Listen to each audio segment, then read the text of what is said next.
सन 1898-99 का वक्त था, यानी 19वीं शताब्दी का बिल्कुल आखिरी दौर चल रहा था। भारत देश पर अंग्रेजों की हुकूमत थी।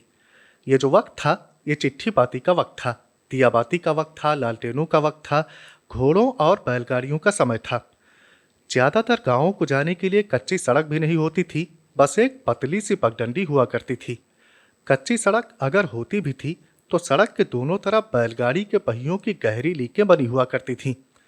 ज्यादा वजन सामान को अगर ढोना हो तो बैलगाड़ियां भी काम नहीं आती थीं। फिर इस काम को करने के लिए हाथियों का सहारा लेना पड़ता था। बरसात के मौसम में हर तरफ बस पानी ही पानी दिखाई पड़ता था। गांव में पानी भर जाता था और ज्यादातर रास्ते पानी में डूब जाते थे। बरसात के मौसम में अगर किसी को सफर करना होता तो उसे तमाम जगहों पर घुटनों तक या इससे भी ज्यादा गहरे पानी में उतरकर जाना पड़ता। ये वो समय था कि अगर कोई पैदल चलता हुआ इंसान अपने जूतों को पैरों में न पहनकर बल्कि हाथों में उठाकर चलता हुआ दिखाई पड़ता तो सामने से देखने वाला इंसान समझ जाता कि या तो इसका जूता काटता है या फिर ये जूतों को घिसने से बचाने के लिए हाथों में उठाकर चल रहा है और अपनी मंजिल के नजदीक पहुंचकर उन्हें वापस पैरों में पहन लेगा। खैर, भारत के उत्तर में और हिमालय पर्वत की तलहटी में नेपाल का खूबसूरत इलाका फैला हुआ था। पश्चिमी नेपाल में रहने वाले लोगों की जिंदगी सीधी सादी और शांत थी। इस इलाके में रहने वाले लोगों की अपनी एक छोटी सी दुनिया थी और बाहरी दुनिया से इनको ज्यादा मतलब नहीं रहता था। पहाड़ों, जंगलों, नदी नालों और पंछियों की मधुर आवाजों के बीच इनकी जिंदगी बीता करती थी। लेकिन इस इलाके में रहने वाले लोगों को मालूम नहीं था कि कोई बहुत ही खतरनाक चीज इस शांत इलाके में अपना आतंक फैलाने के लिए तैयार हो रही है। इस इलाके के घने जंगलों से एक खौफनाक शैतान निकलकर बाहर आने वाला था, जिसे इतिहास में चंपावत का आदमखोर नाम से जाना जाएगा। ये एक बाघ था जो नरभक्षी हो गया था, यानी कि यह इंसानों को मारकर खाने लगा था। इस बाघ ने 436 लोगों को अपना शिकार बनाया था। ये वो आंकड़ा है जो दस्तावेजों में दर्ज है। असल में इस बाघ के द्वारा मारे गए लोगों की संख्या इससे कहीं ज्यादा थी। किसी जानवर के द्वारा सबसे ज्यादा इंसानों को मारने का रिकॉर्ड इसी बाघ के नाम पर दर्ज है। नमस्कार, मेरा नाम है समित चौधरी और स्वागत है आपका आपके अपने चैनल द सीक्रेट फाइल्स के इस एपिसोड में। आज की हमारी कहानी है चंपावत के शैतान की कहानी। पश्चिमी नेपाल में एक सुंदर से झरने के पास रूपल नाम का एक छोटा सा गांव बसा हुआ था। रूपल गांव के नजदीक जब इस बाघ ने अपना पहला हमला किया तब इस पर ज्यादा ध्यान नहीं दिया गया, क्योंकि इस इलाके में जंगल काफी घने थे, आबादी काफी कम थी और जंगल के पास बसे गांव में इक्का दुक्का लोग जंगली जानवरों के हाथों शिकार होते रहते थे। लेकिन फिर लोग एक एक करके गायब होने लगे। कुछ औरतें तथा लड़कियां एक खेत में गेहूं की फसल को काट रही थीं। इनको जरा सी भी भनक नहीं लगी और ये आदमखोर बाघ जाने कहां से निकलकर इनके बिल्कुल नजदीक आ गया। फिर ये बाघ एक जवान लड़की को अपने मुंह में दबाकर उठा ले गया। बाघ के इस हमले ने इस इलाके में आतंक पैदा कर दिया। शुरुआत में ये बाघ कभी कभार और दूर दूर के इलाकों में ही हमला किया करता था, लेकिन फिर इस बाघ ने अपना एक निश्चित दायरा बना लिया। पहले इस बाघ के शिकारों का आंकड़ा दर्जनों में पहुंचा और फिर 100 से भी ज्यादा लोग इस बाघ का शिकार हो गए। इस इलाके में शिकार इतने ज्यादा हो रहे थे कि लोगों को लग रहा था कि एक से ज्यादा आदमखोर इस इलाके में घूम रहे हैं। जब मौतों का आंकड़ा बढ़ने लगा तो डर जंगल में लगी आग की तरह से फैलने लगा। देखते ही देखते इस जानवर के खौफ ने हर इंसान के दिल में अपना घर कर लिया। जंगल के पास रहने वाले लोग लगातार डर के साए में जी रहे थे। ये लोग बेबस थे और इनकी जिंदगी अब एक खौफनाक शिकारी के हाथों में थी। वो बाघ कब किसके बिल्कुल नजदीक आ जाएगा, इस बात को कोई भी नहीं जानता था। जंगल, खेत, घर के नजदीक हर जगह पर इस जानवर का खतरा मंडरा रहा था। देखते ही देखते इस जानवर के शिकारों का आंकड़ा 200 के लगभग पहुंच चुका था। खेतों में फसलें बर्बाद हो रही थीं और लोगों का रोजमर्रा के काम धाम करना भी काफी ज्यादा मुश्किल हो गया था। फिर नेपाल सरकार तक इस बाघ की खबर पहुंचती है और नेपाल सरकार ने सेना को इस बाघ को मारने का काम सौंप दिया। नेपाली सेना के जवानों ने काबिल शिकारियों को अपने साथ लिया और वो इस बाघ के पीछे लग गए। नेपाली सेना के जवान भी इन जंगलों और इन जंगलों में रहने वाले जानवरों को बहुत ही अच्छे तरीके से जानते थे। इस इलाके के लोग भी सेना और शिकारियों की मदद करने के लिए पूरी तरह से कूद पड़े। ऑपरेशन चलता रहा, लेकिन नेपाली सेना अपने मकसद में कामयाब नहीं हो पाई। काबिल से काबिल शिकारी भी इस बाघ को अपना निशाना नहीं बना पाया। इस बाघ को मारने के इनके तमाम प्रयास नाकाम साबित हो चुके थे और अब इनको समझ में आ चुका था कि जिस बाघ के पीछे लोग लगे हैं वो बहुत ही ज्यादा चालाक और शातिर है। लेकिन इन लोगों को किसी न किसी तरह इस मुसीबत से छुटकारा तो पाना ही था, इसलिए इन लोगों ने इस बाघ को काली नदी के उस पार भारत में खदेड़ने का इरादा किया और आखिरकार सेना, शिकारियों तथा गांव वालों के विशालकाय समूह ने इस बाघ को काली नदी में कूदने और तैरकर उस पार जाने के लिए विवश कर दिया। इन लोगों के सर से बलाप टल चुकी थी और ये बाघ उत्तराखंड की धरती पर अपने खून से सने हुए पंजे रख चुका था। उत्तराखंड की कुमाऊं डिस्ट्रिक्ट में पहाड़ों से घिरा हुआ एक सुंदर सा गांव मौजूद था। इस गांव की औरतें और लड़कियां अपने जानवरों के लिए घास काटने निकली हुई थी। घास के वजन गट्ठरों को पीठ पर लादे हुए ये पहाड़ी रास्तों की पतली पगडंडी से अपने गांव की तरफ वापस लौट रही थी। ये मीठी आवाज में कोई पहाड़ी गीत गा रही थी। एक दूसरे से ठिठोली करते हुए अपने फुर्तीले कदमों को आगे बढ़ाते हुए ये चली आ रही थी। इनको जल्दी भी थी क्योंकि इनको पता था कि इनकी भूखी भैंसें चारे की राह देख रही होंगी। इनकी जिंदगी सुकून भरी थी और ये अपनी जिंदगी से काफी ज्यादा संतुष्ट थी। अपने खेतों में अपनी जरूरत की चीजों को उगा लेना और जो चीजें यहाँ पर उपलब्ध हों उनमें ही गुजर बसर कर लेना इनको बहुत ही अच्छे तरीके से आता था। पर्वतीय पेड़ों की ठंडी छांव थी और आसपास का नजारा मनमोहक था। लेकिन अपने में मगन इन औरतों को पता नहीं था कि खतरा दबे पांव धीरे धीरे इनके गांव की तरफ बढ़ रहा है। एक मौत का काला बादल आकर इस पूरे इलाके के ऊपर छा जाने वाला था। इस बाघ ने यहाँ पर आकर कुमाऊं की पहाड़ियों में अपना इलाका बनाया और इस इलाके के केंद्र में था चंपावत। इस बाघ ने चंपावत के आसपास फैले हुए गांवों में शिकार करना शुरू कर दिया।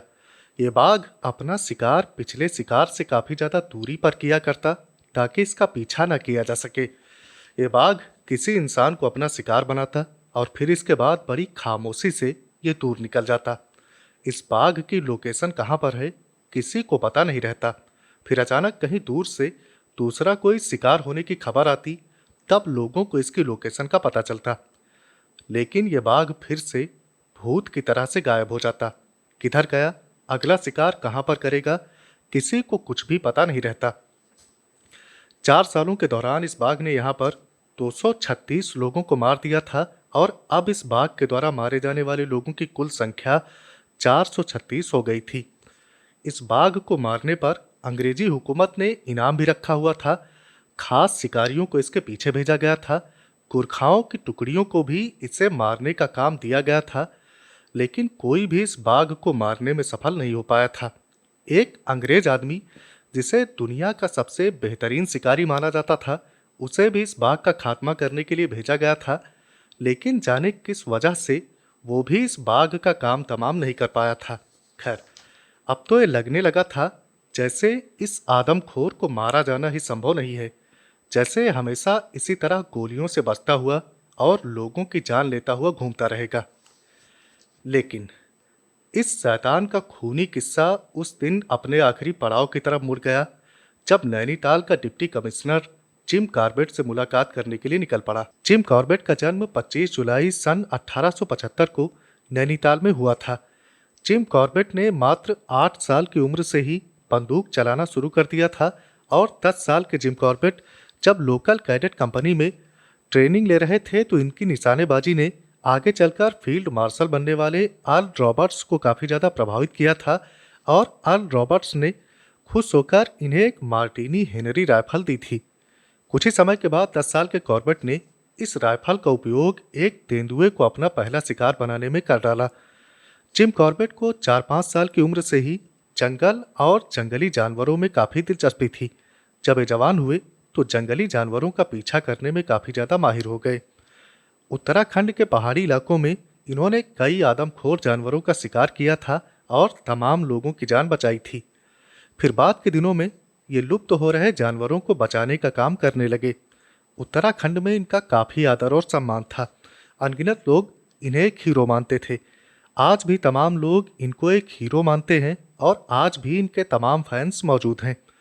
उत्तराखंड में इन्हीं के नाम पर जिम कॉर्बेट नेशनल पार्क बना हुआ है। जब डिप्टी कमिश्नर जिम कॉर्बेट से मिला तो इसने जिम कॉर्बेट से वादा लिया कि जैसे ही ये बाघ अपना अगला हमला करेगा वो फौरन इसके हमले की खबर जिम कॉर्बेट को दे देगा और जिम कॉर्बेट को तुरंत ही इस बाघ का शिकार करने के लिए निकलना पड़ेगा। जिम कॉर्बेट ने वादा तो कर लिया लेकिन साथ ही साथ तो शर्तें रखी। इनकी पहली शर्त ये थी कि सरकार ने इस बाघ को मारने पर जो भी इनाम घोषित किया है उसे रद्द कर दिया जाए और इनकी दूसरी शर्त ये थी कि जिन भी शिकारियों को इस बाघ के पीछे भेजा गया है उनको वापस बुला लिया जाए।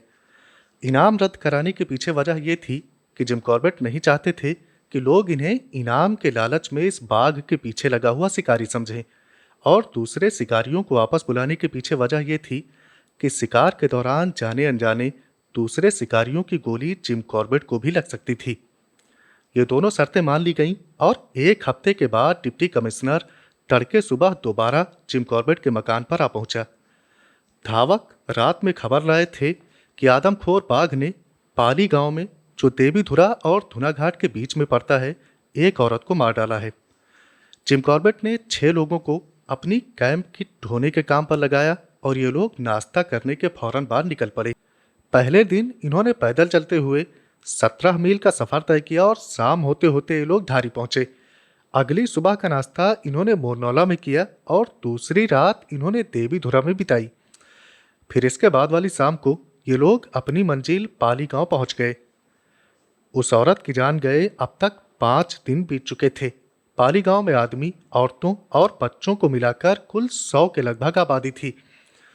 पाली गांव का हर एक इंसान काफी ज्यादा भयभीत था। जब ये लोग पाली गांव पहुंचे तो सूरज अभी डूबा नहीं था, दिन काफी ज्यादा बाकी था, उजाला काफी ज्यादा था, लेकिन फिर भी पाली गांव का हर एक इंसान अपने मकान के अंदर बंद हो चुका था। पाली गांव में मकानों के बीच एक खाली आंगन के जैसी जगह थी। जिम कॉर्बेट की टीम इस खाली आंगन के जैसी जगह में पहुंची और यहाँ पर जिम कॉर्बेट ने अपने लोगों से आग जलाने और चाय बनाने के लिए कहा। जब इन्होंने आग जलाई तब धीरे धीरे मकानों की खिड़कियां खुलने लगीं।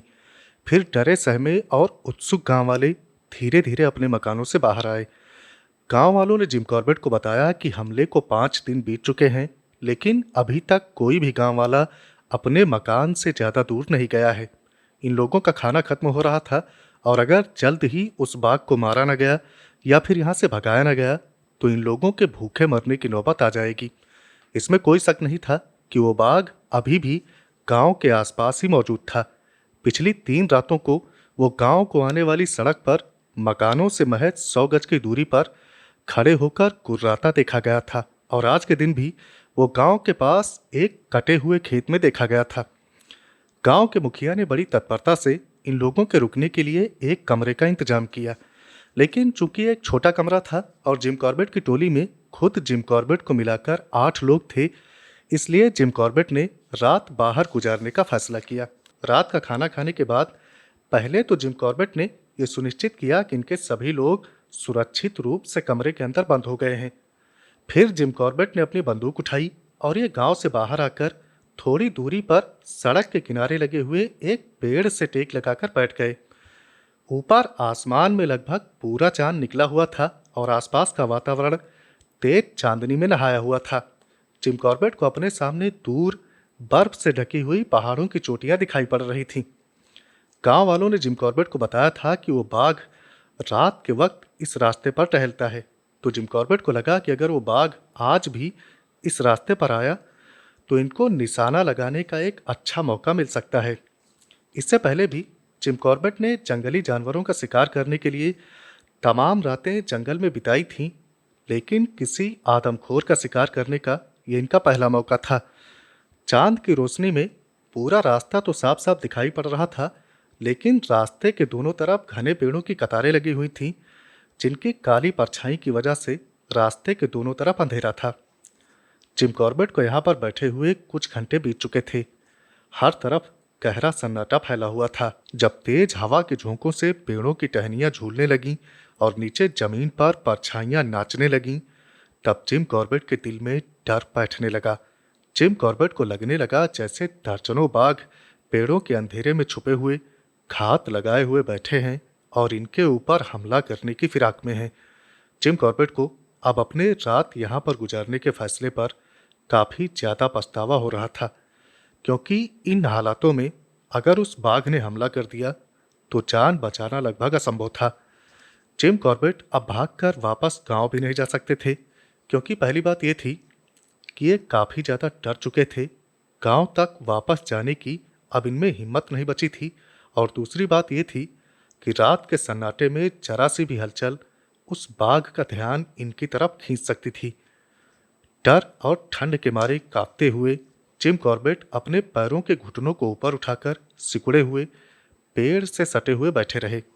जब सुबह की रोशनी बर्फ से ढकी हुई पहाड़ियों के ऊपर पड़ने लगी तो कॉर्बेट ने अपना सर अपने घुटनों के ऊपर रख लिया और अपनी आंखें बंद कर ली। लगभग 1 घंटे के बाद जिम कॉर्बेट के लोगों ने जिम कॉर्बेट को इसी तरह सोते हुए पाया। जब ये लोग वापस गांव में लौटे तो गांव के लोग जिम कॉर्बेट को जिंदा बचा हुआ देखकर काफी ज्यादा हैरत में थे। गांव में वापस आने के बाद जिम कॉर्बेट ने नाश्ता किया और कुछ घंटों की नींद ली। दोपहर के लगभग जिम कॉर्बेट ने गांव वालों से चलकर उन जगहों को दिखाने के लिए कहा जिन जगहों पर बाघ ने हत्याएं की थी, लेकिन गांव वालों ने डर की वजह से वहां जाने से मना कर दिया। गांव वालों ने बस इतना किया कि उन्होंने आखिरी हत्या की जगह इशारा करके बता दी। वो जगह गांव के पूरब में थी। जिस दिन इस बेचारी महिला की जान गई थी, उस दिन 20 के लगभग औरतें तथा लड़कियां अपने जानवरों को खिलाने के लिए ओक के पत्ते काटने गई हुई थीं। ये सभी औरतें तथा लड़कियां वारदात से लगभग 2 घंटे पहले दोपहर के करीब अपने गांव से निकली थीं और यहां से लगभग आधे मील की दूरी पर पेड़ों के ऊपर चढ़कर पत्तियां काट रही थीं। मरने वाली महिला तथा अन्य 2 और महिलाओं ने एक गहरे नाले के किनारे उगे हुए पेड़ को चुना था। ये ओक का पेड़ ज्यादा बड़ा नहीं था। जब मरने वाली महिला अपने मतलब भर के पत्तों को काट चुकी और पेड़ से नीचे उतरने लगी, तभी बाघ ने इसका पैर पकड़ लिया। यह बाघ चुपके से यहाँ पर आ गया था और इसने अपने पीछे के पैरों पर खड़े होकर इस महिला के पैर को पकड़ लिया था। बाघ इस महिला के पैर को पकड़कर इसे नीचे की तरफ खींचने लगा। बाघ के खींचने की वजह से महिला की पकड़ धीरे धीरे कमजोर होती चली गई और फिर महिला नीचे आकर गिर गई। जब महिला नीचे नाले में आकर गिरी तब बाघ ने इसके पैर को छोड़ दिया, लेकिन यह महिला जैसे ही खड़ी होने लगी, बाघ ने इस महिला की गर्दन में अपने दांत कड़ा दिए। कुछ ही सेकंड में महिला की जान चली गई। फिर बाघ उस महिला को उठाकर नाले के दूसरी तरफ कूदा और झाड़ियों में जाकर ओझल हो गया। 2 औरतें अभी भी इस पेड़ पर थीं और उनसे कुछ ही फीट की दूरी पर यह सारा वाकया हुआ था। इसके अलावा यहाँ पर जो भी औरतें मौजूद थीं, उन सब ने इस पूरी घटना को अपनी आंखों से देखा था। जैसे ही बाघ इनकी नज़रों से ओझल हुआ, ये सब भयभीत अवस्था में भागते हुए गांव में पहुंची और इन्होंने सारी बात बताई। गांव के पुरुष फौरन इकट्ठा हुए और वो आवाज करने वाली चीजों जैसे ड्रम तथा लोहे के बर्तन वगैरह लेकर नाले की ओर चल पड़े। एक इंसान के पास बंदूक थी, उसने बंदूक ले ली। गांव की महिलाएं पुरुषों के पीछे पीछे चल रही थीं। जब ये लोग नाले के पास पहुंच गए तब इनके सामने सवाल ये था कि अब क्या किया जाए। ये लोग इस बारे में सोच ही रहे थे, तभी लगभग 30 गज की दूरी पर वो जानवर झाड़ियों के बीच से दहाड़ उठा। उस जानवर की दहाड़ को सुनते ही इनमें से एक इंसान भाग लिया। एक इंसान के भागने पर बाकी जितने भी लोग थे वो सभी भाग खड़े हुए। जब ये लोग भागकर गांव पहुंचे और इनकी सांस में सांस आई, तब इन्होंने एक दूसरे के ऊपर इल्जाम लगाना शुरू कर दिया, लेकिन कोई भी इल्जाम अपने सर पर लेने को तैयार नहीं हो रहा था। तो फिर यह कहा गया कि अगर पहले कोई नहीं भागा और सभी बहादुर हैं तो क्यों ना फौरन वापस चलकर उस महिला को बचाया जाए। ये लोग फिर से नाले के पास पहुंचे और इस बार भी ये भाग लिए। जब ये लोग तीसरी बार नाले के पास पहुंचे तो जिस इंसान के पास बंदूक थी उसने गोली दाग दी। गोली चलने पर वो बाघ दहाड़ता हुआ झाड़ियों के बीच से निकला और फिर इसके बाद बचाव के सारे प्रयासों को रद्द कर दिया गया। अब ये जो इंसान था जिसने गोली चलाई थी, इसने गोली बाघ के ऊपर न दागकर ऊपर हवा में चलाई थी। तो जब जिम कॉर्बेट ने इससे पूछा कि तुमने गोली बाघ के ऊपर क्यों नहीं चलाई, ऊपर हवा में क्यों दागी, तो इस इंसान ने जवाब दिया कि वो बाघ पहले से ही बहुत ज़्यादा गुस्से में था और अगर इसकी गोली गलती से उस बाघ को लग जाती तो बाघ निश्चित तौर पर इस इंसान को जान से मार देता। दोपहर के बाद जिम कॉर्बेट गांव के आसपास ही बाघ के निशानों को खोजने का प्रयास करते रहे। अगली सुबह भी लगभग 3 घंटों तक इन्होंने बाघ के निशानों की खोजबीन करी। फिर कॉर्बेट के लोगों ने एक अखरोट के पेड़ के नीचे जगह साफ करी और नाश्ता लगाया। नाश्ता करने के बाद गांव का मुखिया जिम कॉर्बेट के पास आया और मुखिया ने कॉर्बेट से विनती करी कि कॉर्बेट अपनी पहरेदारी में इस गांव की फसल को कटवा दें। मुखिया ने कहा कि अगर जिम कॉर्बेट की मौजूदगी में इस फसल को नहीं काटा गया तो ये फसल बाद में भी नहीं कट पाएगी और खराब हो जाएगी। जिम कॉर्बेट भरी हुई बंदूक को लेकर पहरा देने लगे और गांव के पुरुष, औरतें तथा बच्चे पूरी शिद्दत के साथ फसल को काटने में जुट गए। जिम कॉर्बेट ने अपने लोगों को भी गांव वालों की मदद करने के काम में लगा दिया। शाम होते होते 5 बड़े खेतों की फसल को काट कर इकट्ठा कर लिया गया था। बस गांव के किनारे 2 छोटे टुकड़े बचे हुए थे। इन दोनों छोटे टुकड़ों के बारे में मुखिया ने बताया कि उनको अब इन दोनों छोटे टुकड़ों की फसल को काटने में कोई दिक्कत नहीं होगी। इस रात एक और कमरा जिम कॉर्बेट के लिए अलग से तैयार किया गया था। सोने से पहले इस कमरे के दरवाजे को कटीली झाड़ियों से बंद कर दिया गया ताकि हवा का प्रवाह बना रहे। जिम कॉर्बेट के इस गांव में मौजूद होने से गांव के लोग खुद को सुरक्षित महसूस कर रहे थे और कुछ बहुत खुलकर बाहर घूमने लगे थे। लेकिन अभी भी गांव वालों को जिम कॉर्बेट पर इतना भरोसा नहीं हुआ था कि वो इनके साथ जंगल में जाकर उन जगहों को दिखा सकें जहां पर उस बाघ के मिलने की संभावना हो सकती थी, या फिर जाकर बाघ के पंजों के निशानों को खोजने में इनकी मदद करें। इस जानवर के बारे में अभी तक कोई भी जानकारी मौजूद नहीं थी। ये भी नहीं पता था कि ये जानवर बूढ़ा है या फिर जवान है, नर है या मादा है। अगर इस बाघ के पंजों के निशान मिल जाते तो इन सारी जानकारियों को प्राप्त किया जा सकता था। तो जिम कॉर्बेट ने गांव वालों का भरोसा जीतने के लिए एक तरीका निकाला। इन्होंने सोचा कि पहले इन गांव वालों को अगर कुछ शिकार करके दिखा दिया जाए, तब इनको यकीन हो जाएगा कि ये आदमी वाकई में निशाना लगाना जानता है। अगली सुबह चाय पीने के बाद जिम कॉर्बेट ने गांव वालों से बताया कि वो मांस के लिए घूरल यानी पहाड़ी बकरी का शिकार करना चाहते हैं। ये जो पाली गांव था, ये पूरब से पश्चिम को जाने वाली एक पहाड़ की चोटी के ऊपर बसा हुआ था। गांव की सड़क के बाद ढलान नीचे उत्तर दिशा में फैली हुई थी। इस ढलान पर काफी ज्यादा घास उगी हुई थी और गांव वालों ने बताया कि इस ढलान पर घूरल काफी बढ़िया तादाद में चरती रहती है। तमाम गांव वाले घूरल मिलने की जगह जिम कॉर्बेट को ले जाकर दिखाने के लिए उत्साहित थे, लेकिन जिम कॉर्बेट ने मात्र 3 लोगों को अपने साथ लिया और वो निकल गए। सड़क पार करने के बाद ये लोग खड़ी ढलान से नीचे की तरफ उतरने लगे। आधे मील के लगभग नीचे उतरने के बाद ये लोग एक ऐसी जगह पर पहुंचे जहां पर कई नालों का संगम था। इस संगम के दाहिनी तरफ घास से ढकी हुई एक ढलान थी। कॉर्बेट एक चीड़ के पेड़ से टेक लगाकर बैठ गए और घूरल के दिखाई देने का इंतजार करने लगे। थोड़ी देर के बाद इन्हें ढलान के ऊपर की तरफ हलचल होती हुई दिखाई पड़ी। एक घूरल था जो अपने सर को हिला रहा था और इसके कान फटफटा रहे थे। ये घास के बीच में खड़ा हुआ था और इसका सिर्फ सर ही दिखाई पड़ रहा था। जिम कॉर्बेट के साथ आए हुए लोगों ने इस घूरल को नहीं देखा था। घूरल का रंग ही ऐसा होता है कि झाड़ियों तथा घास के बीच में आसानी से दिखाई ना पड़े, इसलिए इन लोगों को इशारा करके बताना भी आसान काम नहीं था।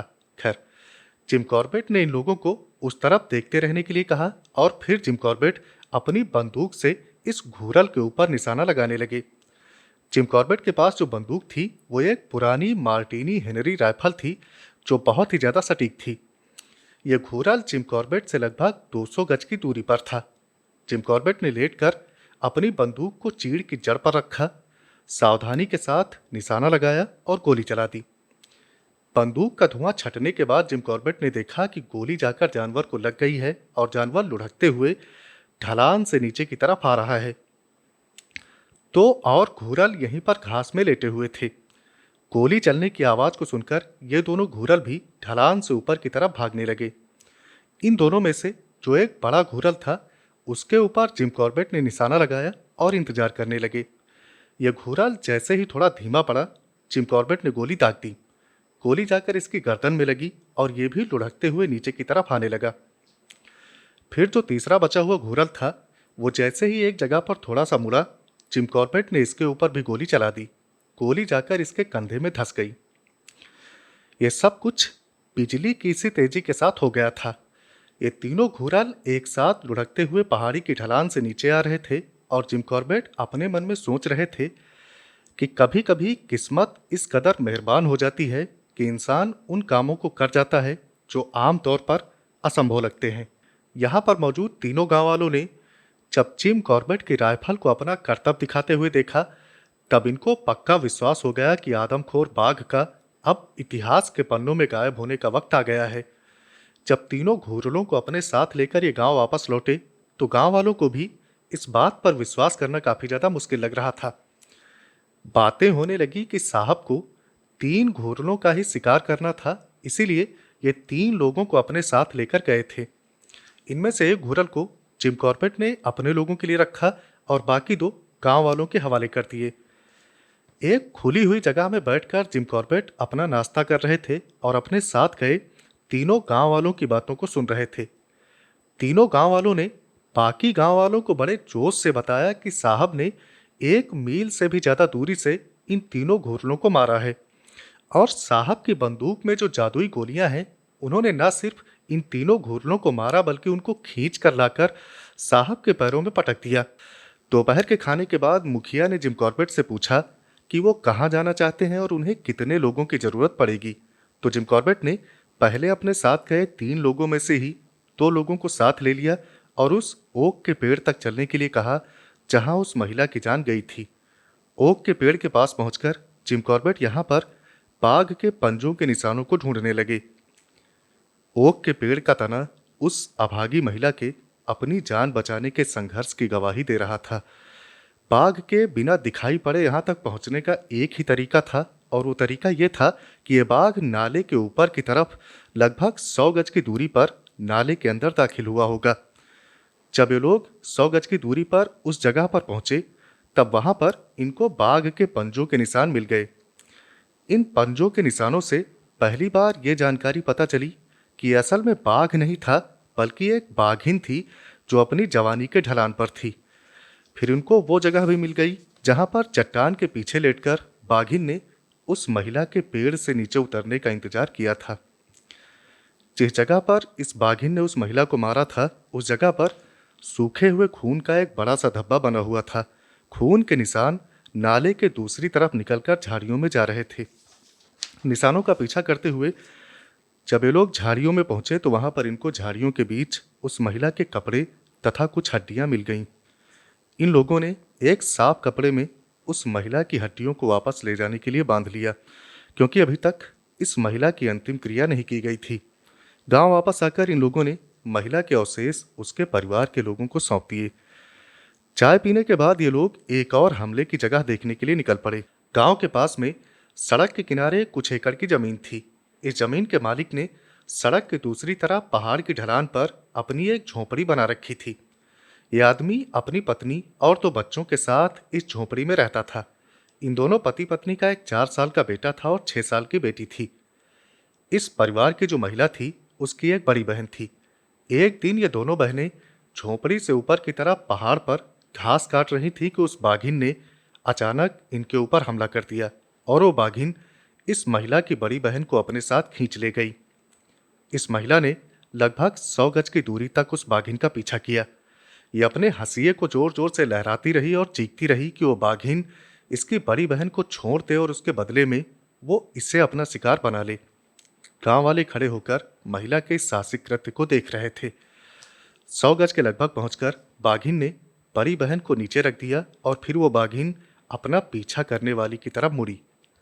बहादुर महिला ने आंसू भरी आंखों से देखा कि इसकी बड़ी बहन मर चुकी थी। वो बाघिन जोर से दहाड़ी और उसने इस महिला के ऊपर छलांग लगा दी। महिला पीछे की तरफ मुड़ी और ढलान से नीचे उतरने लगी। गांव में वापस पहुंचकर इसने गांव वालों को बताने की कोशिश करी कि क्या हुआ है, लेकिन जाने इस औरत का जोर जोर से हाँफना वजह था, इसका डर वजह था, या फिर बदहवासी वजह थी, लेकिन इस औरत की आवाज ठीक से नहीं निकल रही थी।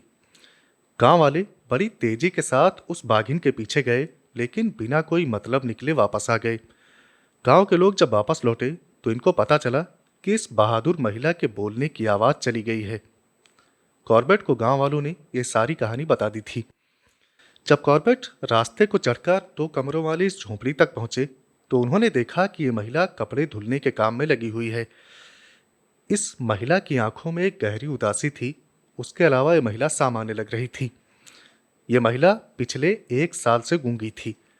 जब कॉर्बेट ने इस महिला को बताया कि वो इस बाघिन को ढूंढकर मार देंगे, तो महिला ने अपने हाथ जोड़े और कॉर्बेट के पैर छुए।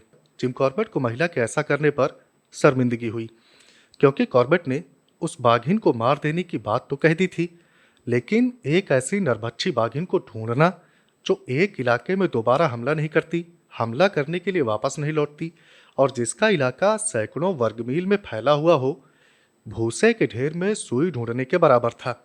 अगले 3 दिनों तक जिम कॉर्बेट सुबह से लेकर शाम तक जंगलों में भटकते रहे और कई मील का सफर इन्होंने तय कर डाला। जिन भी जगहों के बारे में जिम कॉर्बेट को बताया गया कि वो बाघिन वहां पर हो सकती है, जिम कॉर्बेट हर उस जगह तक गए। बाद के दिनों में पहाड़ी लोग जिम कॉर्बेट के बारे में ये अफवाहें भी उड़ाने लगे थे कि कॉर्बेट साहब औरतों की साड़ी पहनकर घास काटने लगते थे, ताकि आदमखोर इन्हें औरत समझकर इनके ऊपर हमला करते। और जब आदमखोर कॉर्बेट साहब के ऊपर हमला करता, तो कॉर्बेट साहब हंसिए या फिर कुल्हाड़ी से ही उस आदमखोर को मार डालते। यह सिर्फ अफवाहें थी और वाकई में ऐसा कभी नहीं हुआ था। जब इतने दिन बीत जाने के बाद भी यहाँ पर आदमखोर बाघिन का कोई सुराग नहीं मिला, तो जिम कॉर्बेट ने पाली गांव को छोड़कर चंपावत जाने का फैसला किया। तड़के सुबह इन्होंने अपनी यात्रा शुरू कर दी। धूना घाट में जाकर इन्होंने नाश्ता किया और सूरज ढलने के वक्त ये लोग चंपावत पहुंच गए। चंपावत के आसपास की सड़कें इस समय बेहद खतरनाक हो चुकी थीं। यहाँ का आलम यह था कि लोगों को अगर दूसरे गांव या फिर बाजार जाना होता, तो लोग बड़े समूहों में ही यात्रा किया करते। जिम कॉर्बेट की 8 लोगों की टोली जब सुबह धूना घाट से निकली थी, तो कुछ गांव वालों को सुरक्षा के लिए इनके साथ भेज दिया गया था। जब ये लोग चंपावत पहुंचे, तो इनकी टोली में कुल 30 लोग थे। धूना घाट के जो गांव वाले जिम कॉर्बेट के साथ आए हुए थे, उन्होंने जिम कॉर्बेट को एक दर्दनाक कहानी सुनाई। यहाँ की जो सड़क थी, वो पहाड़ी के दक्षिण में थी और नीचे घाटी से लगभग 50 गज ऊपर थी। 2 महीने पहले 20 के लगभग लोग चंपावत के बाजार जा रहे थे। दोपहर का वक्त हुआ था। तभी इन लोगों ने सुना कि नीचे घाटी में से किसी औरत के चीखने की दर्दनाक आवाजें आ रही हैं। तो ये लोग सड़क के किनारे पर खड़े होकर नीचे घाटी में झांकने लगे और चीखों की आवाज नजदीक आती गई। इन लोगों ने देखा कि नीचे घाटी में बाघ एक औरत को अपने मुंह में दबाए उठाए लिए चला जा रहा है। इस औरत के शरीर पर एक भी कपड़ा नहीं था। इस औरत के बाल बाघ के एक तरफ झूल रहे थे और औरत के पैर बाघ के दूसरी तरफ लटके हुए थे। ये औरत अपनी छाती पीट रही थी और लोगों से तथा भगवान से खुद को बचाने की प्रार्थना कर रही थी। इन लोगों से महज 50 गज की दूरी पर वो बाघ इस औरत को उठाए निकल गया और जब धीरे धीरे इस औरत की चीखों की आवाज आना बंद हो गई, तो ये लोग अपने रास्ते पर आगे बढ़ गए। जब जिम कॉर्बेट ने इन लोगों से पूछा कि तुम लोगों ने कुछ किया क्यों नहीं, तो इन लोगों ने बताया कि ये लोग काफी ज्यादा डरे हुए थे और अगर ये उस औरत को बचाने जाते, तो बाघ इनके ऊपर गुस्सा हो जाता। इसके अलावा उस औरत को बचाना भी अब तक मुमकिन नहीं बचा था, क्योंकि उसका काफी खून बह चुका था और उस औरत की घावों की वजह से ही मौत हो जाती। जिस औरत की जान गई थी, ये चंपावत के पास के एक गांव की थी और ये कुछ अन्य औरतों के साथ सूखी लकड़ियां इकट्ठा करने के लिए गई हुई थी, जब बाघ ने इसके ऊपर हमला कर दिया और इसको उठा कर ले गया। इसके साथ ही अन्य औरतों ने जब गांव में जाकर बताया, तो गांव के लोग फौरन इस औरत को बचाने के लिए निकल पड़े। रास्ते में ये 20 लोग भी उनको मिल गए और ये लोग भी उनके साथ हो लिए। कुल 56 लोग इस बचाव दल में थे और इनमें से कई लोगों के पास बंदूकें थी। जब ये लोग उस जगह पर पहुंचे जहां पर वो औरत लकड़ियों को इकट्ठा कर रही थी, हमले वाली जगह, तो वहां पर इन्हें औरत के फटे हुए कपड़े मिल गए। तब इन लोगों ने बंदूकें दागना और ड्रम बजाना शुरू कर दिया। इस जगह से लगभग 1 मील की दूरी पर, जहां पर घाटी का बिल्कुल आखिरी छोर था, वो औरत इन्हें एक बड़ी चट्टान के ऊपर लेटी हुई मिल गई।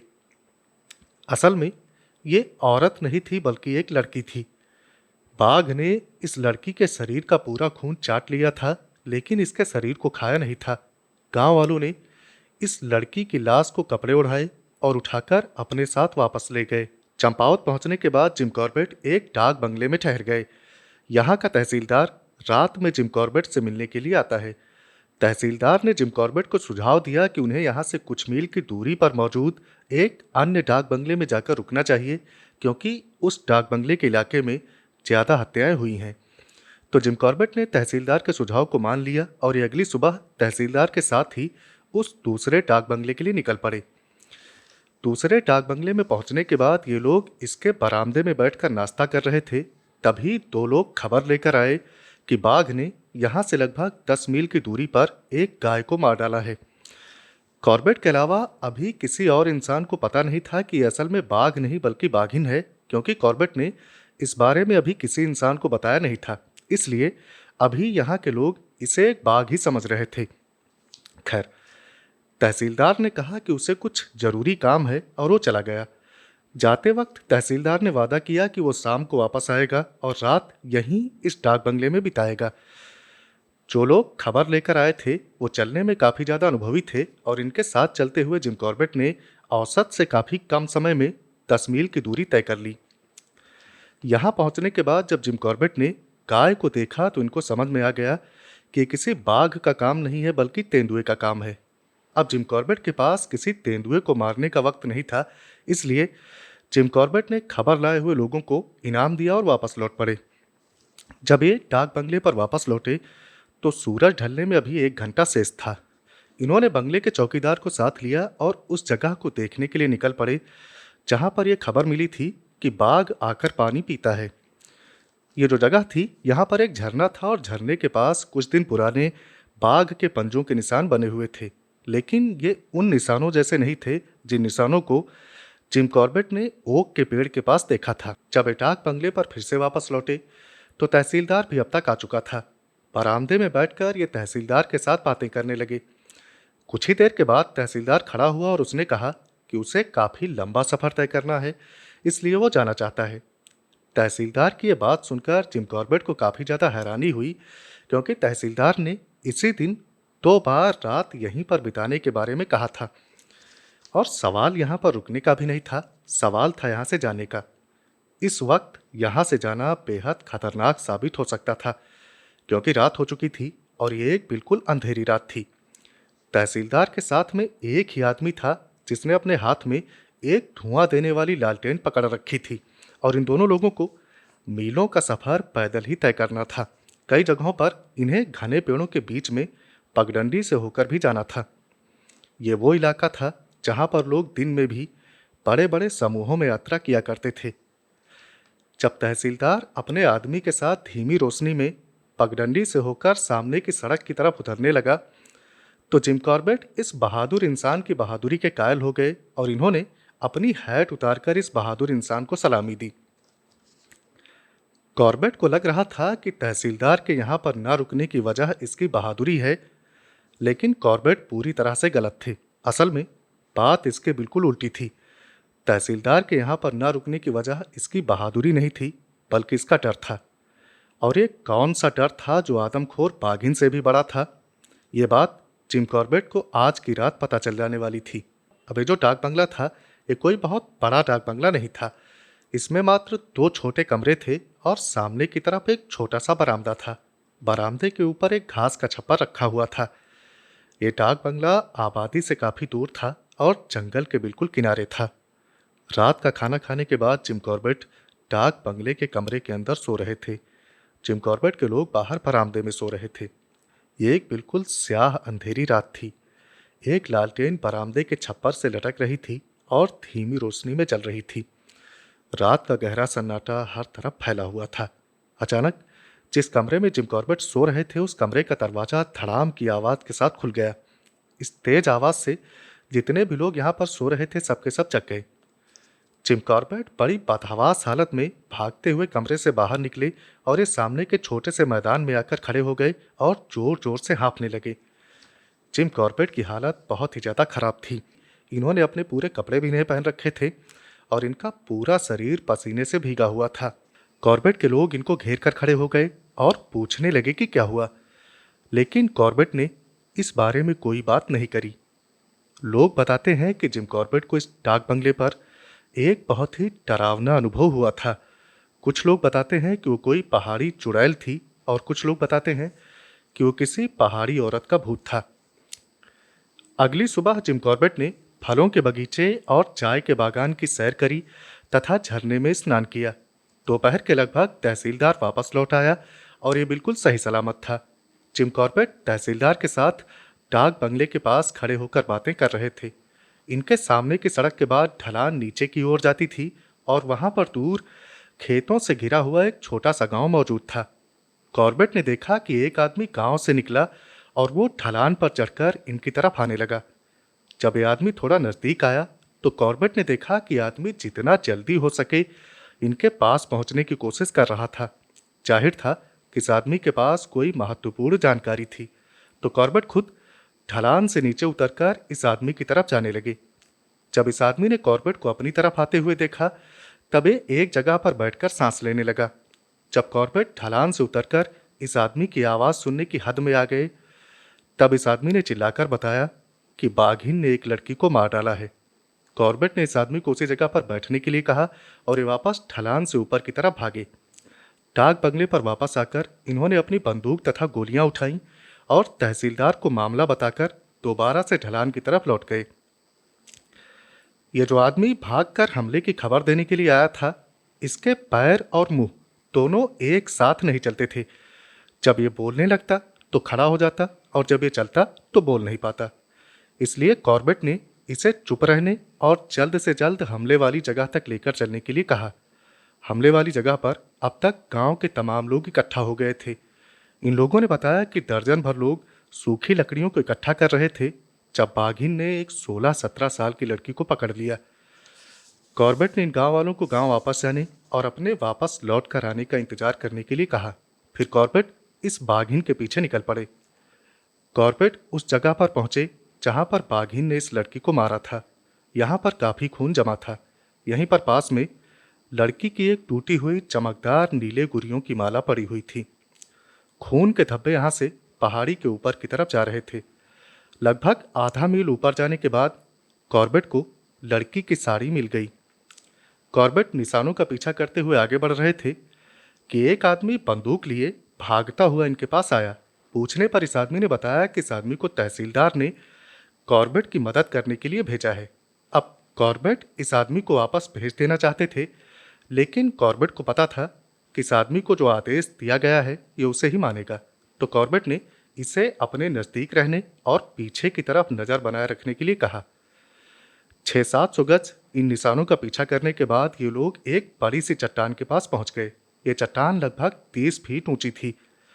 अब कॉर्बेट के साथ जो आदमी था ये बहुत ही ज़्यादा डर रहा था और इसने लगभग दर्जनों बार कॉर्बेट का हाथ पकड़कर बिल्कुल रुआंसी आवाज में कहा था कि इसे आदमखोर की नज़दीक से आती हुई आवाज़ सुनाई पड़ रही है।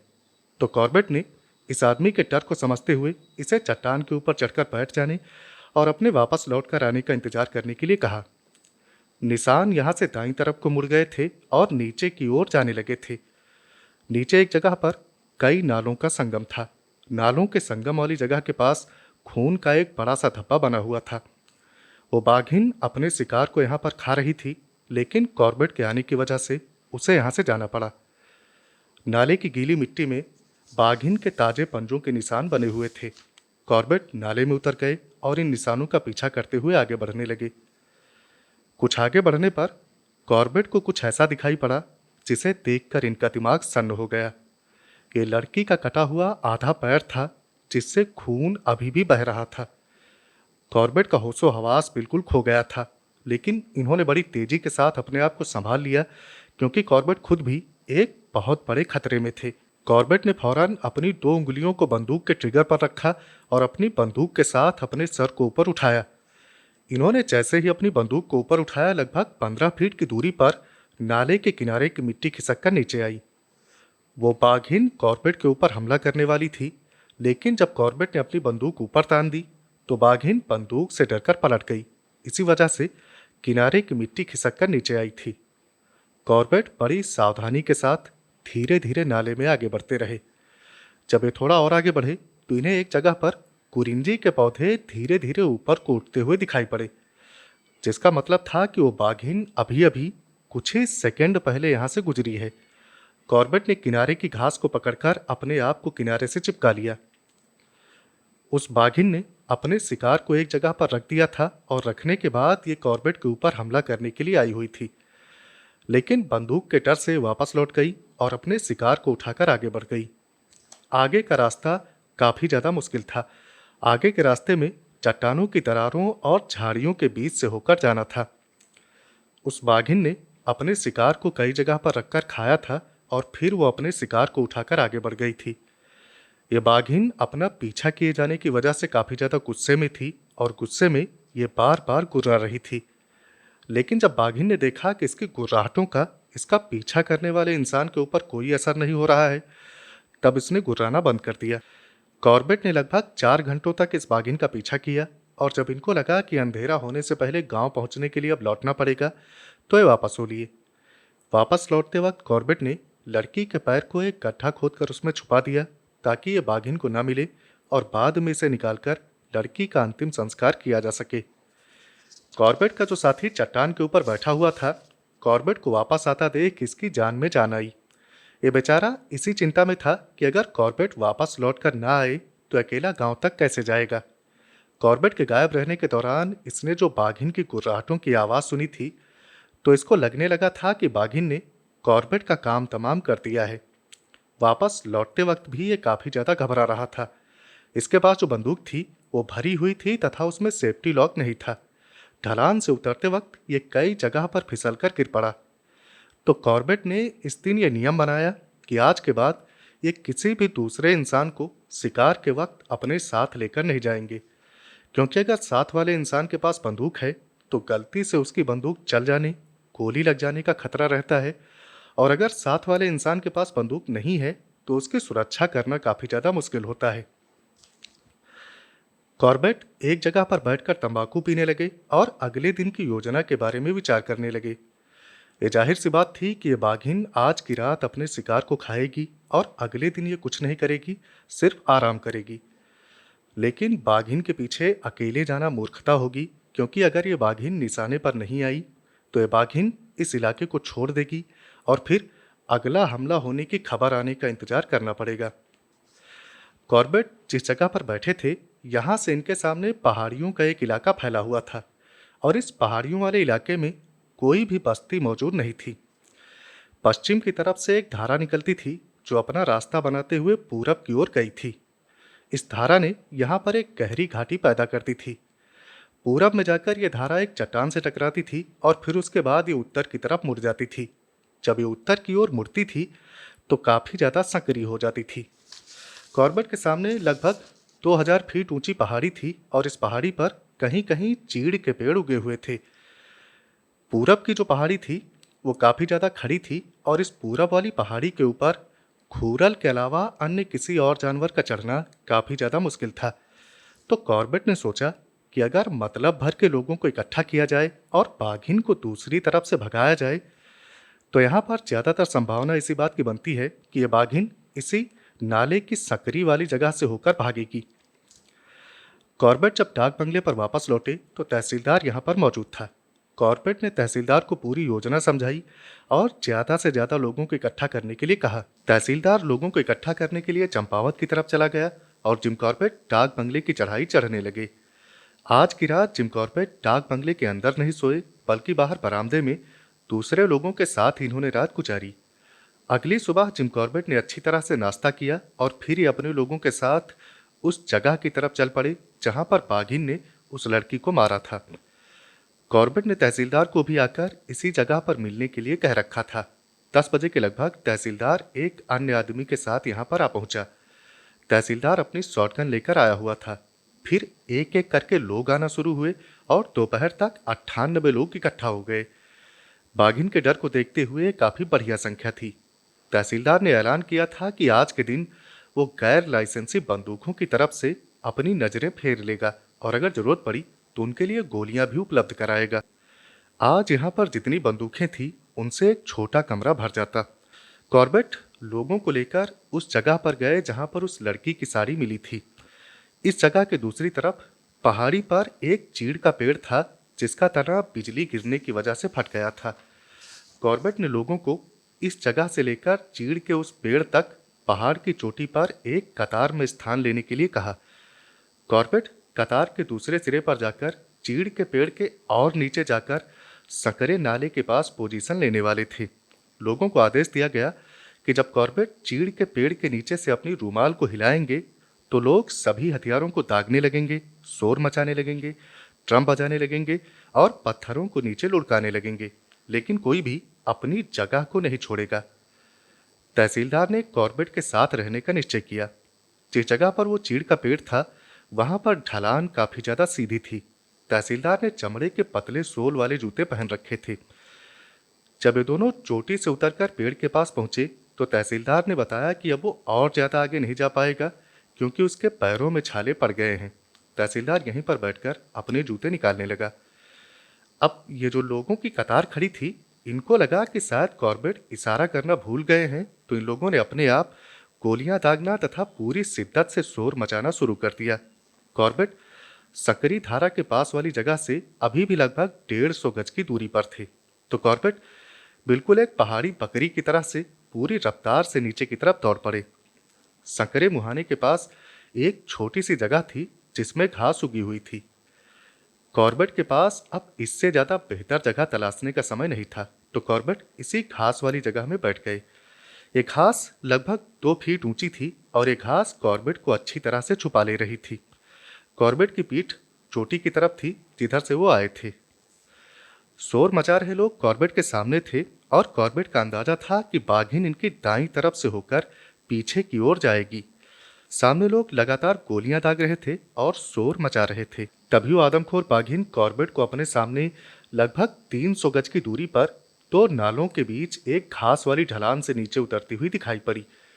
ये कुछ ही आगे बढ़ी थी कि तहसीलदार ने पेड़ के नीचे से अपनी शॉटगन की दोनों गोलियां इस बाघिन के ऊपर ताक दी।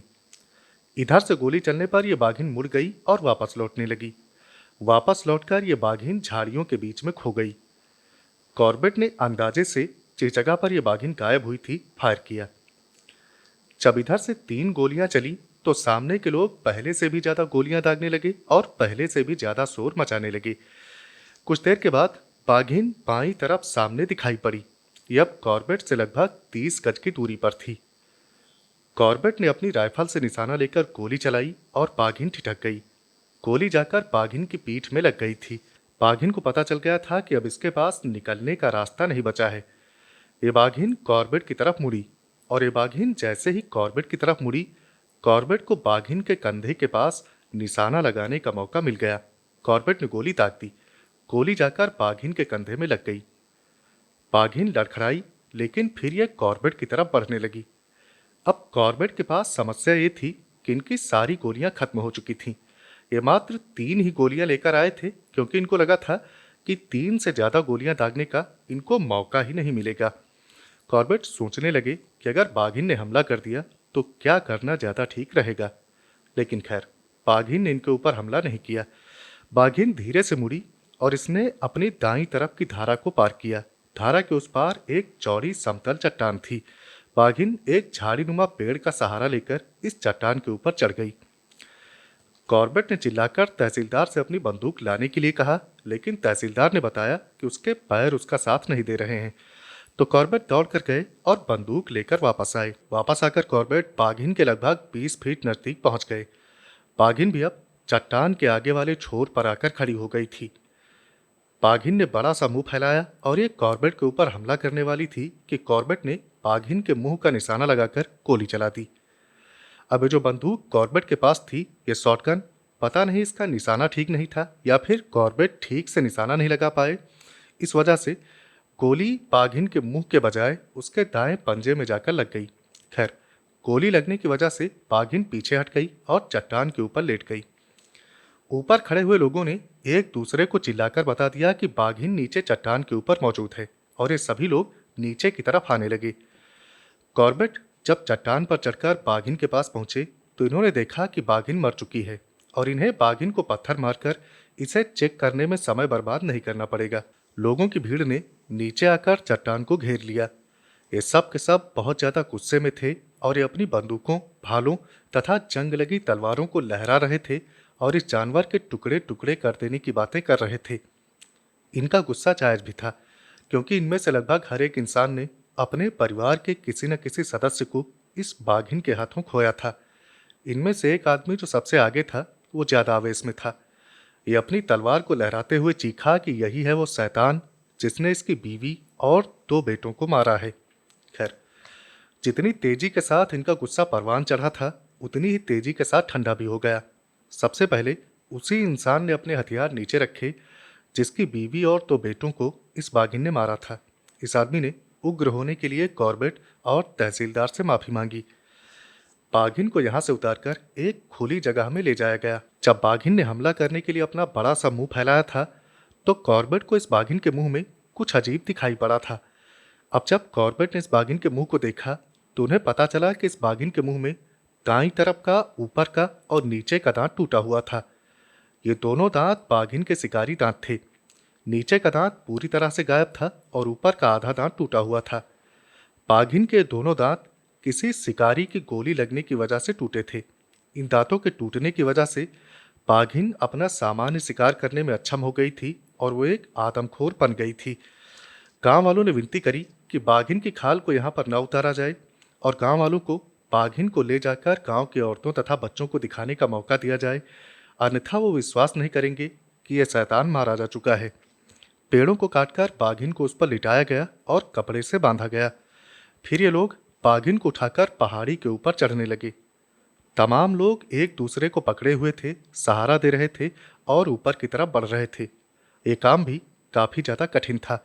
लगभग 1000 फीट ऊपर इनको चढ़ना था और अगर ये फिसल जाते तो कई जानें चली जाती। लेकिन किस्मत से ऐसा कुछ भी नहीं हुआ। जो सेना बाघिन को उठाए हुए ऊपर की तरफ बढ़ रही थी, उसके पीछे एक छोटी सेना थी जो तहसीलदार को उठाकर ऊपर की तरफ जा रही थी। कुछ घंटों पहले जब गांव के लोग चिल्लाते हुए नीचे बाघिन की तरफ दौड़कर आए थे, तो इन्हें उस लड़की का सर मिल गया था जिस लड़की को बाघिन ने मारा था। शाम का वक्त हुआ था। दूर घाटी में नीचे सकरी धारा के मुहाने के पास धुएं की एक पतली लकीर उड़ती हुई दिखाई पड़ रही थी। लड़की के परिवार वाले लड़की का उसी जगह पर अंतिम संस्कार कर रहे थे जहां पर बाघिन को मारा गया था। रात का खाना खाने के बाद जब कॉर्बेट तहसील के सामने खड़े थे, तो इन्हें जलती हुई मसालों की एक लंबी कतार अपनी तरफ आती हुई दिखाई पड़ी। गांव के लोग बाघिन को उठाए हुए थे और कोई पहाड़ी गीत गा रहे थे। तमाम लोगों के एक साथ गाने की वजह से इनका ये गीत रात की खामोशी में गूंज रहा था। इन लोगों ने बाघिन को लाकर कॉर्बेट के पैरों के पास रख दिया। कॉर्बेट ने इस बाघिन का सर और पंजे काटकर अपने पास रखे। फिर इस बाघिन की खाल को उतारा गया और छोटे छोटे टुकड़ों में काटा गया। कॉर्बेट ने इनमें से कुछ खाल गांव वालों को दे दी। बच्चे इस खाल को लॉकेट बनाकर पहनेंगे, क्योंकि गांव वालों का मानना था कि ऐसा करने से बच्चों में साहस बढ़ता है और बच्चे जानवरों के हमलों से बच जाते हैं। गांव के लोग और बाजार के व्यापारी आपस में बातें कर रहे थे कि अगली रात वो इस शैतान के मारे जाने की खुशी में जश्न मनाएंगे। नाच और गाना होगा। जब लोग कई सालों के बाद पूरी आज़ादी के साथ उस सड़क से वापस लौटे जिसे आदमखोर ने अब तक बंद कर रखा था, तो कॉर्बेट ने तंबाकू पी और तहसीलदार को बताया कि वो जश्न तक नहीं रुक सकते। अगली सुबह कॉर्बेट एक घोड़े पर सवार हुए और इसकी पीठ पर बाघिन की खाल को बांधकर दाबीधुरा की तरफ निकल गए। कॉर्बेट के लोगों को पीछे पैदल पैदल आना था। दाबीधुरा में पहुंचकर इन्होंने खाल की सफाई करवाई और रात यहीं पर बिताई। पाली गांव पहुंचने के बाद कॉर्बेट ने अपने घोड़े को एक जगह पर चरने के लिए छोड़ा और फिर ये उस गूंगी महिला को बाघिन के मारे जाने की खबर देने के लिए चल पड़े।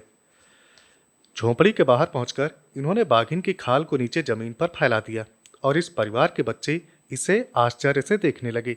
महिला झोंपड़ी के अंदर कोई काम कर रही थी। बच्चों की आवाज को सुनकर ये बाहर आई। ये महिला जो पिछले 1 साल से गूंगी थी और जिसने पिछले 1 साल के दौरान कभी कुछ बोलने का प्रयास भी नहीं किया था, आज वो इधर उधर दौड़ रही थी और चिल्ला चिल्लाकर अपने पति तथा गांव वालों को बुला रही थी और कह रही थी कि आकर देखो साहब क्या लाए हैं। महिला की आवाज वापस आने पर महिला के बच्चे मंत्रमुग्ध होकर महिला के चेहरे को ताक रहे थे। कॉर्बेट यहाँ 1 घंटे के लगभग रुके और महिला की बनाई चाय पीकर फिर अपने रास्ते पर आगे बढ़ गए। बड़ी दूर तक इन्हें पाली गांव के लोगों की दुआओं की आवाज सुनाई देती रही। कुछ महीनों बाद नैनीताल में एक दरबार लगा जिसमें लेफ्टिनेंट गवर्नर ने चंपावत के तहसीलदार को एक बंदूक तोहफे में दी और उस इंसान को जिसने चट्टान पर बैठकर कॉर्बेट के वापस आने का इंतजार किया था, एक खूबसूरत शिकारी चाकू दिया गया। दोनों चीजों पर इंग्रेविंग करके लिख दिया गया था और ये जाहिर था कि ये दोनों हथियार विरासत के तौर पर इनकी आगे वाली पीढ़ियों को प्राप्त होते रहेंगे।